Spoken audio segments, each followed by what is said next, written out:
Hey fellow Vault Wearers, it's Angry Turtle, and today we are talking about Ultracite Gatling laser. And the same will apply to regular Gatling laser. The difference is regular Gatling laser does a little bit less damage. That's all the difference between the two. So it applies to both. And I'm really happy to announce this weapon is even more interesting than I anticipated when I started to test it all over again this week. So I am done with the testing and I can tell you more about it. So let's get into the workbench. Sometimes you may feel like you need a hug, then you grab your shaker and you don't need a hug anymore. Then you just need some juice for energy. And when heading for your shoppings into gfuel.com, the link down below, don't forget code TURTLE to get a discount. So there is more into the weapon than you would think there will be. I have different modifications on them because I need to show you some stuff. But important things first. Let's go over the basics. So we have different mods to choose from, and since the latest patch some of them have been fixed / buffed, so the ones that do say that they increase the ammo capacity, they do actually do that. So gamma, wave emitter, refined wave, tuner, everything with wave in the name has 20% ammo capacity increase, which is double benefit in case of those Gatling lasers, as they do use core as ammo. So you load the same amount of the core, you just load one core, but you get more shots out of it. So it's way better than when you add additional capacity to regular weapons that just allows you to put more ammo in. You still use your ammo. Here you don't, you just have a bonus ammo, 20% bonus ammo. I have, I think, Bubblehead running and the perk that increase the capacity. As you know, the power user does increase it, so it caps at 1560. That's a lot of shots per core, but that's only one. Second, they do add burn damage, and the damage itself, it's not huge. All those wave mods add burn damage, so by the fact that it is, it's nice. But good thing about that, it does work with friendly fire. This make this weapon capable to heal your allies with friendly fire, which is huge, especially on some events that you need to heal friendly NPCs. That's huge. One rank of friendly fire and you're good. That's one perk point. So that's additional benefit. Then let's go into stuff that is a little bit more complicated. We have the prime receiver in here, and the complications start, but I will do my best to explain everything. So prime receiver, as you see on this weapon, 21 extra damage. And don't look at those damage, I'm pretty sure I have blooded equipped. Let me unequip the blooded weapon. As you know, it carry over, so let me equip something that's anti-armor. Whatever weapon you have equipped, its prefix will be reflected in the stats. So that's just for your information. Now, the prime. Worth it or not worth it? So it adds 16 damage, in my case. And it's not very much, if you consider I'm starting with 145, but that's because on this particular weapon I have charging barrels. What are the charging barrels? Unfortunately, those two topics are connected. Prime receiver and charging barrels, they have very interesting interaction. So, the charging barrel, let's explain it first, in as simple words as possible.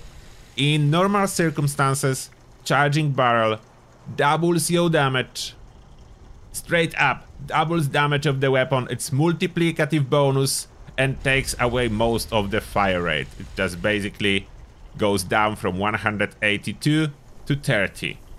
But yeah, you can do more to get this fire rate to 60, which is a very good option.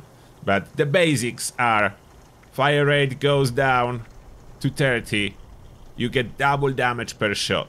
Now, when we consider prime, the prime unfortunately is not doubled. Like, Prime bonus is multiplicative with all your bonuses at this moment from your cards and so on, but it's not doubled by charging barrels, so that's only plus 16 for charging, but that's quite a lot if we consider a Gatling laser without charging barrels, where changing to Prime still gives 16, and as you can see, going from 64 to 80, that's much bigger difference, and of course on top of that extra damage to Scorched. So Prime is definitely an option. I will tell you the best mods how to use this weapon, how am I using it in a second, but now the second thing, those barrels. So you have different barrels that you can choose from, but main point is there are charging or regular. You can have either one. Charging adds the range as well a little bit, but the main point doubles the damage, cuts down the fire rate. And I do personally prefer true mode over stabilized or aligned. The recoil is not bad on this weapon. I will show you a recoil in a moment, but that's the basic about the barrels. The reflex sight, luckily here is only one, not too much to explain. And the focuser. This is tricky again, as it makes the beam disappear. I will show you example. Before we head to the legendary effects, let me demonstrate the recoil on those weapons, and with some different options. I will be aiming at, I think that's Saturn drone there over this quantum. Oh, we need power armor, as stabilized do work with those weapons. So if you have stabilized perk, the accuracy is increased. Those are heavy guns. So those are heavy guns.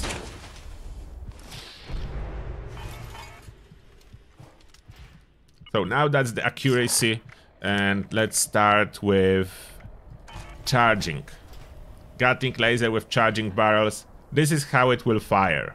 I'm aiming, and I will not be moving the mouse. I'll just aim there and hold and fire. So you can see that's very slow, so recoil will not be your problem for sure if you are using charging. Now, if you are not, this one, as you can see, there is beam focuser on it. Beam focuser, what will happen? Okay, aiming. There is no visible beam, and you can see the recoil. I'm not moving my mouse, it's just how the recoil goes. So that's the recoil. And now we compare it with this one. The difference is there is no muzzle. No muzzle at all. And I'm firing. So you can see there is difference in recoil. It's not huge, like I'm not moving my mouse. So it is definitely relatively easy to compensate. Like if I try to compensate, as you can see, I absolutely can. By moving a little bit down and to the left. It always, like what I noticed, the recoil always go to the right and up. So it's always the same, so easy to counter with this weapon. It's not random. You would think it should be random, it's not really. It's up and to the right. Now, topic of legendary effects. So from my testing, the best prefix will be either anti-armor or blooded. In the past, two-shot was the best. No longer the case. Two-shot is rubbish now. Two-shot is only good on explosive weapons. So not for those. They cannot be explosive. Explosive is impossible. So no two-shot here. Anti-armor or blooded, those are my recommendation. And now the second star, the weapon speed. That's where the fun starts in case of charging barrels. So you know charging barrels are fire rate of 30? Not if you have weapon speed on second star. Fire rate of 60 for ya. Double. So this make it really good now, especially combined with blooded. And I was trying blooded anti-armor. It's hard to tell which one is actually more powerful. So either one as a prefix you will get, it's really good. Both blooded and anti-armor. Blooded will be definitely better on enemies that have very low energy resistance. That will be like the point when blooded shines. Now, fire rate of 60, so if I fire that now, so you can see recoil is still very easy. If you would like to control, I can get on target, no problem. And fire rate definitely higher, like that's the fire rate that you get. And I have anti-armor modded with prime receiver. So that's the one that I have with prime to push out crazy high damage on Scourge Beasts. It's really good to take down Scourge Beasts in this configuration. If you get it with prime receiver, true wrong barrel, reflex sight, no muzzle sight. I prefer now the visible beams. Easier to aim, to be honest. Easier to aim. If you want invisible, you put the muzzle on. Now you probably want some performance samples. I will give you a performance sample on Super Mutants and Scourge, as well as Scourge Beasts, as those are probably what you would like to see with those weapons. I will be using Legendary, I will use regular ones too, so you have some baseline. So let's start with this Severe Ultracite Gatling Laser. That's not a Legendary, just a regular one. And as well, if you don't know how to unlock the modifications for those weapons, the plans to craft the weapon itself, those are events in Cranberry Book that can drop it. And most of the mods then you unlock by scrapping the weapon themselves. As well, I do realize it's a lot of information in this video, so if you have any questions, feel free to ask in the comment section and I will do my best. So that's a regular one. As you can see, very capable weapon. And the beauty about those weapons is that if you need to save on fusion cores, as long as you are not using prime, you can reload when you are low on ammo, so the low charge fusion core will be left in your storage, in your inventory, and you can put it on the recharger. So that's possible to absolutely save on ammo and have unlimited ammo if you use recharger. Now, let's go for Legendary. So first, the charging barrels, in my case, with Blooded, look at that. The damage is absolutely insane for the cost. That's not prime. And it still does the burst of damage when you start firing. Look at that. For some reason, it only occurs in first-person view, so that's a side note. It's probably a bug, but it's here for a while. So if you use it in first person, there is a fire rate on it. It will do a burst damage when you start firing. Other note, if you need to heal during combat, you are firing, you cannot heal. You stop firing, as long as it's spinning, you cannot heal. You cannot use a stimpack. How to bypass it? You fire, you stop firing, touch the trigger, and you will be able to use a heal atom. So you stop firing, you just tap a trigger, or click a mouse trigger. Whatever you are using, and you can fire again. And yes, unfortunately it means you will need to take a break from firing, but way shorter than waiting for the barrel to stop spinning. I died many times by waiting. So like when you really need a stimpack, you don't really want to wait, so that's the thing. And that's the charging. Now the prime. Look at performance of the prime when you face Scourge and Scourge Beast. Look at that. That's when it shines. On every day it's a little bit more expensive and you need to craft those cores, but with all the fixes to the ammo capacity, and if you have some bubblehead repair, this is insane. And look at even at the Scourge Beast that's far away and legendary.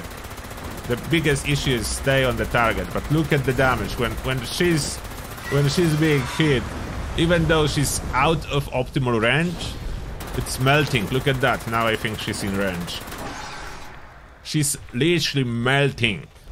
So this weapon is insanely good, and I love this setup to have two. One with prime and one with charging barrels. The thing is, for the charging barrels you do need faster fire rate.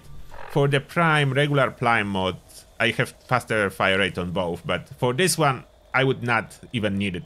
I could go with damage while aiming or whatever else I want on the second star. But for the charging barrels, it's a must to have weapon speed.